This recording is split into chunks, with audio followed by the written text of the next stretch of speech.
Hello, my most amazing artist. So today we're going to start our last project of the year. It's crazy that we've come down to that, but this is it. We are going to have time to do at least one last project, and we're going to do Splat the cat. So I've loved these stories since my kids were little, and I love the illustrations, and I love the texture you get on the cat and all the different things. So I thought we could do our final project of breaking it down into shapes and kind of giving that illusion of texture and doing a little bit of collage work. So this is a 2-day project, and this is what we're working on in class today, and then we have one more day and we're done. It's crazy. So on this lesson, I included the Splat the cat story. There's 1,000 different books. This is like my favorite. So if you don't know Splat the cat, go ahead and listen to that story and really pay attention to the cat itself and how he's put together and how his fur looks and all that different stuff, because that's where we're taking inspiration for our picture. So you need some pretty basic supplies, and it can be really simple. You need your water, a cup of water. You need some black paint, and you should still have that black watercolor paint from when we did the owls way back at the beginning of the year. And you'll need your paint brushes. You should have this small yellow and blue one and your big green one. And that's what we're gonna use today. We're not even gonna draw first, I don't think. I think we're just gonna paint and go for it. I think that's the best way to do it. You can have your paper go vertical, or you can have it go horizontal. It's really your choice. Horizontal, you could have more room for his arms and maybe a tail coming out. Vertical, same way. It just, whatever you feel. I'm going to do it vertical just because I feel like it fits on my table a little better. Or maybe I won't. Let's see. Maybe I like a horizontal. I might keep it horizontal. So yeah, as long as you give yourself some room. So when we're using black paint, we're going to kind of draw with our paintbrush today, and we're going to use the bigger one, and we're just going to get our paintbrush wet. So we're going to swish, swish, drip, and then we're going to get into our black paint and just kind of tickle, tickle. And we're going to dance on the top or the tip of our paintbrush, and we're going to hold it like a pencil, and we're just going to draw an oval. So we can kind of practice with our hand. All right, we want an oval, that oval shape. So I'm starting at the bottom of my paper, and I'm just going to paint an oval. And what if I think that's too small? What can I do? Easy. I get a little bit more water, tickle, tickle, and if I think it's too small, I can make him bigger. Nobody's really going to see this when we're done, so I can really paint over my lines until I get that shape I like. And I kind of like that shape. It's kind of a upside down U more than an oval, to be honest. So, and then cats have, so I get a little bit more paint on my paintbrush and some water. Cats have triangle ears. So I'm going to go ahead and draw those triangle ears. And again, if I think, oh, that one's bigger than this one, that's okay. I can fix that. Okay? So I have my triangle ears, and I have this oval. So once I have my basic shape down, then I'm going to get in there and I'm going to paint it. I want to load up a lot of black paint, and it can be kind of puddly, but we want it to be black. And sometimes the black isn't as dark as we want it. So we just get a little bit more water and a little more tickles. Okay, and then we just we'll just paint the inside. Being careful to keep your shape. And if he gets a little fatter as you're painting, that's okay. We're just going to kind of go for it. And I was thinking we could draw this in pencil first.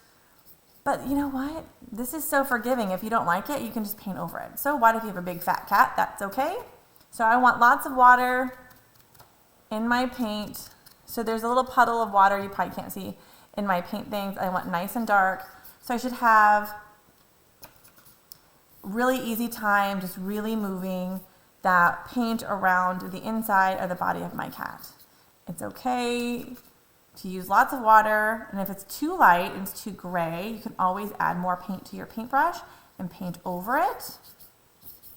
I'm going to try and paint all in the same direction, up and down, so that way it kind of gives that illusion of fur a little bit. Make sure you cover all the white paper. I'm getting it on my table, so hopefully you put something underneath yours. All right. So get your cat the way you like it. Pretty easy. Okay. So that's our main body. We have our body and we have our ears. I don't like how that one's kind of wobbly, so I'm just going to fix that. See how easy it is just to fix it? Okay. So now I need to decide, do I want an arm going up? Because he usually does really fun things with his arm. Do I want a tail? So I'm going to make sure I have some paint on my paintbrush and it's nice and wet. And I'm going to decide, all right, I want his arm to go up like this. And maybe his paw has a different shape to it. So I'm going to kind of just draw some circles for like a paw and maybe like little paw fingers. Up to you. Again, if you don't want to draw an arm going up, you don't have to. So I'm just kind of making his paw. It's kind of a big kitty paw. That's fine. I'm going to make his arm a little wider and come down like he's waving to everybody. Now you can use the book as inspiration. And I'm just making it look kind of like 3 little bumps of his little paw. And your paw can look completely different. Up to you. So you can have 2 arms, you can have 1, you can have your arms going straight out. It really is up to you because you're the artist. The last thing I want to do is I want to add a tail. So I'm going to add a tail. I'm going to get my paintbrush again wet. I'm going to add kind of a tail going this way. And I'm just going to draw a line so it looks like he has kind of a squiggly tail. Now that kind of almost looks like he has another hand coming out, but that's okay. If you don't want a tail, you don't have to add a tail. Maybe I'll make it look more tail-like. Okay. So it's kind of his tail longer than his head. That's okay. It's supposed to be cartoony. So once you get your cat the way you like it, this is when we need to change our paintbrush. So I'm going to rinse this out really good, dry it on some paper towel. I'm going to get my little paintbrush.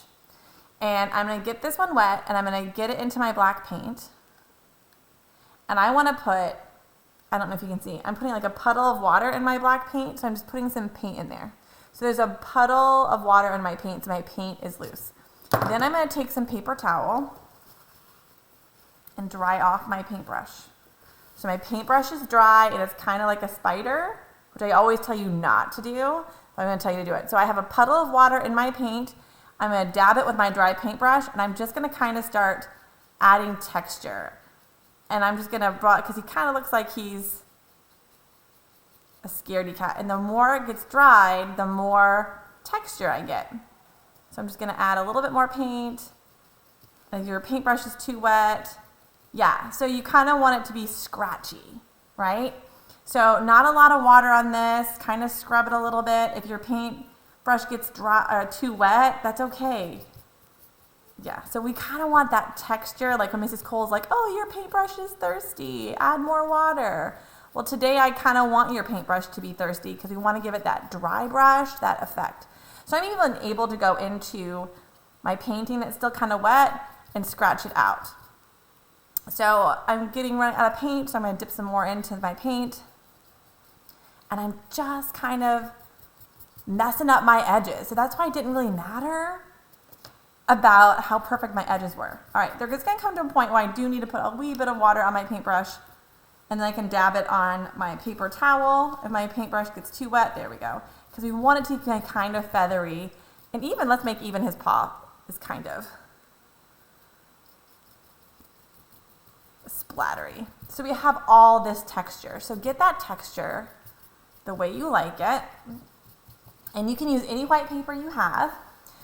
And as it's drying, you'll see if you need to add more texture or more paint. So mine's kind of drying stripy, and that's why I was saying it's kind of nice to paint all in one direction. So it kind of looks like that first. So this is like day 1 of our Splat the cat. We painted our shape, and then we got that skinnier brush and just kind of took some kind of wet paint on a drier paintbrush and just kind of scraped that paint to give it that fuzzy texture like he's really furry. All right, put this somewhere safe to dry, and that's it for this week.